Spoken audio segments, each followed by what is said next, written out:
एक जगह हम कथा करने गए तो एक आदमी रहे मंच से इतना बड़ा डंडा लिए, यहाँ से यहाँ घूमे, यहाँ से यहाँ जावे। हमने कहा भले आदमी बैठ जाओ, क्या कथा समझ में नहीं आ रही? अरे बोले कथा तो खूब समझ में आ रही, तुम कथा कहो, तुम्हें क्या दिक्कत हो रही? हमने कहा दिक्कत सबसे बड़ी ये हो रही, तुम यहाँ से यहाँ क्यों घूम रहे हो? अरे बोले तुम तो कथा कहो। बोले तुम्हें हमसे दिक्कत क्या है? हमने कहा बहुत बड़ी दिक्कत हो रही। हमने कहा घूम क्यों रहे, पहले तुम ये बताओ। अरे बोले तुम तो कथा कहो, हम तो उसे ढूंढ रहे जिसने तुम्हें यहाँ बुलाया है। हमने कहा हमने ऐसा क्या कह दिया जिससे तुम उसे ढूंढने लगे? क्यों? अरे जरा विचार करो। कहने का मतलब हमारा सिर्फ इतना है, भगवान की कथा लोग यही समझते हैं, अरे कौन आया है, क्या कथा सुनाएगा। एक बात याद रखना, यदि जीवन में अहंता बनी रही तो भगवान की कथा बैठ नहीं पाएगी प्यारे। और जीवन में अहंकार जिस दिन चला जाएगा उस दिन इंसान इंसान बन जाएगा। अहंकार के कारण ही है मानवता समाप्त हो गई। और राम कथा जीवन में हमें मानवता सिखाती है। याद रखना प्यारे, यज्ञ का धुआं जिस समय उठता है, यज्ञ भी समाज में आवश्यकता है। यज्ञ किसने बनाया? बोले यज्ञ की स्थापना करने वाले स्वयं ब्रह्मा है। अच्छा, यज्ञ क्यों किए जाते हैं? यज्ञ इसलिए किए जाते हैं, यज्ञ का करना क्या है? जीवन में जो कुछ तुम्हें कहीं से प्राप्त ना हो सके वो तुम यज्ञ के माध्यम से प्राप्त कर सकते हो प्यारे। वो तुम यज्ञ के माध्यम से प्राप्त करते हो। ईमानदारी से बताओ, राजा दशरथ को राम जी कहां से मिले? यज्ञ के माध्यम से मिले कि नहीं मिले? राजा दशरथ को राम जी कहां से मिले?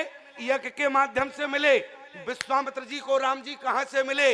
यज्ञ ना होता तो राम जी काहे को जाते वहां पर? यज्ञ की रक्षा के लिए तो गए। कहने का मतलब जो तुम्हें कहीं से प्राप्त नहीं होगा प्यारे, ऐसे समझ लो जैसे आप संसार में जाओ और आपके पास रुपया पैसा हो तब तो कोई चीज खरीद पाओगे। इसी प्रकार से प्यारे, आप यज्ञ में बैठकर अपने जीवन में वो प्राप्त कर सकते हैं जो जीवन में असंभव भी है प्यारे। वो यज्ञ भगवान तुमको दे देते हैं। यज्ञ से ये लाभ है। और सबसे अच्छी बात तो क्या है, विष्णु महायज्ञ हो रहा। आप कहो इससे क्या लाभ है? विष्णु महायज्ञ से लाभ है। आप विष्णु महायज्ञ में शामिल हैं, भगवान की कथा सुने तो आपको लक्ष्मी प्राप्त होगी। आप कहें वैसे लक्ष्मी प्राप्त नहीं होती। मान लो कहीं लक्ष्मी यज्ञ हो रहा होता, कहीं लक्ष्मी यज्ञ हो रहा होता तो विडंबना हो जाती। आप कहें क्या विडंबना हो जाती? ऐसे समझो, एक व्यक्ति ने ब्रह्मा जी को प्रसन्न कर लिया। एक व्यक्ति ने ब्रह्मा को प्रसन्न किया। किसी ने कहा ब्रह्मा को क्यों प्रसन्न कर रहे हो? बोले चाहिए तो लक्ष्मी है, लेकिन ब्रह्मा जी तो आ जावे, ब्रह्मा जी से मंत्र पूछ लेंगे, वो वेद के रचयिता है। अच्छा, तो ब्रह्मा जी प्रकट हो गए। ब्रह्मा जी ने कहा बताओ बात क्या है? बोले बात इतनी सी है, लक्ष्मी का अभाव है जीवन में, लक्ष्मी प्राप्त हो जावे, कोई ऐसा सूत्र बताओ। ब्रह्मा जी ने कहा एक मंत्र बताते हैं, लिखो। उसने कहा लिख लिया। और जैसे ही उसने मंत्र का जाप किया लक्ष्मी जी प्रकट हो गई। और जैसे ही लक्ष्मी जी प्रकट हो गई, उसने देखा माता लक्ष्मी से कुछ मांगने वाला था। ध्यान देना, माता लक्ष्मी से कुछ मांगने वाला था, लेकिन जब देखा तो माता लक्ष्मी के जो चरण हैं वो काले थे। और देखा कि मस्तक भी काला है, चरण भी काला है। उसके मन में एक प्रश्न आ गया। बोले मैया अगर आज्ञा हो तो एक प्रश्न पूछ ले। लक्ष्मी जी ने कहा या तो प्रश्न पूछो या वरदान मांगो, एक काम कर सकते हो। उसने कहा मंत्र तो अपने पास है ही, दोबारा बुला लेंगे, पहले तो हम इनसे प्रश्न पूछेंगे। माता लक्ष्मी से कहा आपके चरण काले क्यों हैं? और जब माता लक्ष्मी उत्तर देने के बाद चली गई प्यारे, दोबारा उसने फिर जाप किया, फिर लक्ष्मी जी आ गई। तो अब माथा काला था, जब पूछने का फिर प्रश्न बन गया। बोले आपका माथा काला क्यों है? अब माता लक्ष्मी ने कहा या तो प्रश्न पूछो या वरदान मांगो। बोले मंत्र अपने पास है, पहले प्रश्न पूछना चाहिए। उस व्यक्ति ने कहा कि माता लक्ष्मी से ये बताओ, आप पहले आई थी, आपका चरण भी काला था, और अब आप आई हो तो आपका मस्तक काला है। तो माता लक्ष्मी ने दोनों प्रश्नों के उत्तर क्या दिए? ध्यान से सुनना माताओं, दोनों प्रश्नों के उत्तर क्या दिए?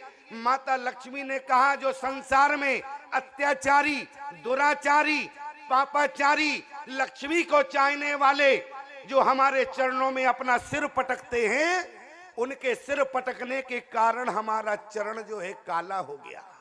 और मस्तक क्यों काला है? लक्ष्मी ने कहा जो भगवान का नाम जपने वाले हैं, जो हमारे नारायण को याद करते हैं, हम उनके चरणों पर अपना मस्तक पटकते हैं, इसलिए हमारा मस्तक काला है। याद रखना प्यारे, यदि तुमने जीवन में लक्ष्मी को याद किया, यदि जीवन में केवल लक्ष्मी को याद किया, तो लक्ष्मी का बहाने उल्लू, तो उल्लू पर आएगी तो उल्लू ही तो बनाएगी। जरा विचार करो, लक्ष्मी यदि उल्लू पर आई तो क्या करेगी? उल्लू ही तो बनाएगी।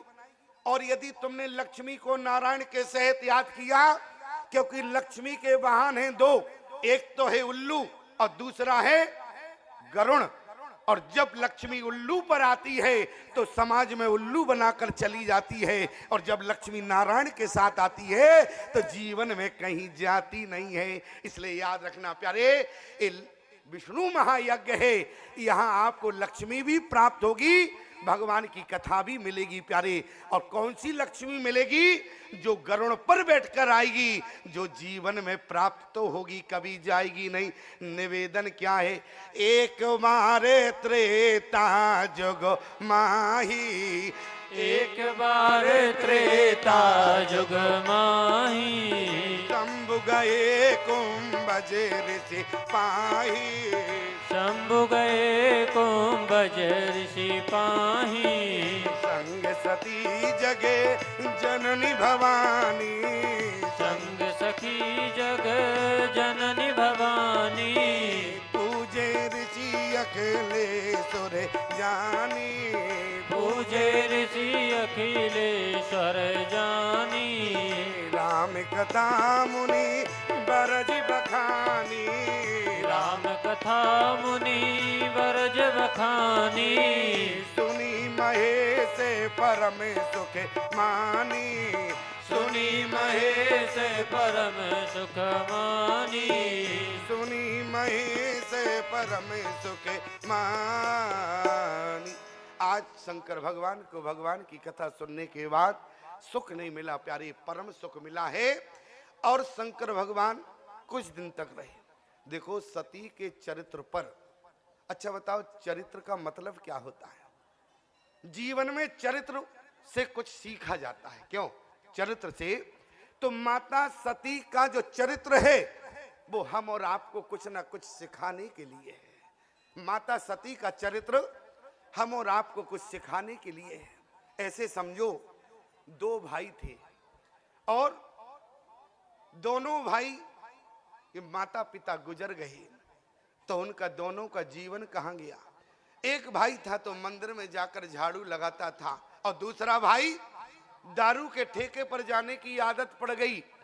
लेकिन जो भाई मंदिर में जाता था वो केवल इतना विचार करता था कि हमारा भाई का जीवन देखो कितना मौज मस्ती में है, और जो दारू के ठेके पर जाता था वो विचार करता था हमारा जीवन तो दारू के ठेके पर चला गया, लेकिन मेरे भाई का जीवन देखो मंदिर में जा रहा। और जब दोनों का अंत समय आया तो दोनों लोग जब ऊपर गए प्यारे, तो जो दारू के ठेके पर था वो नरक के दरवाजे पर खड़ा हो गया, और जो मंदिर में जाता था वो स्वर्ग के दरवाजे पर खड़ा होगा। और द्वारपालों ने रोक दिया कि भैया आप लोग गलत द्वारों पर आ गए।